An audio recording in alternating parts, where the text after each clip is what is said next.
સ્વાગત છે મિત્રો તમારું મારી ચેનલ ધ મેટ્રિક ક્લાસમાં। આજ નવરાત્રીનો 7મો દિવસ એટલે માં કાળરાત્રીનો દિવસ।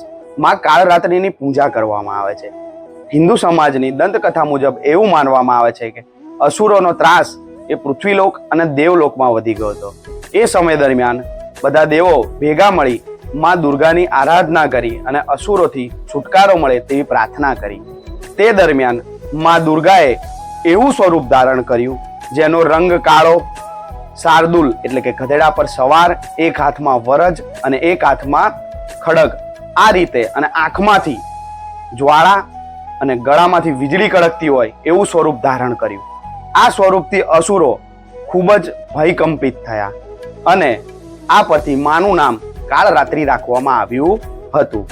તો મિત્રો, આજનો દિવસ એ વિદ્યાર્થીઓ માટે કઈ રીતે મહત્વનો છે?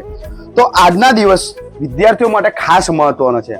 અભ્યાસમાં આવતી ભયજનક બાબતો, જેમ કે મને આ વિષય નથી આવડતો, આ વિષય પરીક્ષાથી મને ઘણો ભય લાગે છે, કઈ રીતે હું પરીક્ષાને ફેસ કરીશ, કાળરાત્રિની માની આરાધના કરવાથી, એમની કૃપાથી આજના દિવસે વિદ્યાર્થીઓને આવા પ્રકારના ભય, પરીક્ષાલક્ષી, વિષયલક્ષી, અમુક વિદ્યાર્થીઓને એવું હોય છે કે ગણિતમાં ખૂબ જ ભય લાગતો હોય છે, પણ માની આરાધના કરવાથી, માની કૃપા થવાથી આ ગણિત વિષય અથવા તો બીજા તમને અઘરા લાગતા વિષય અને પરીક્ષા જેવી ભયજનક બાબતથી તમને છુટકારો મળે છે।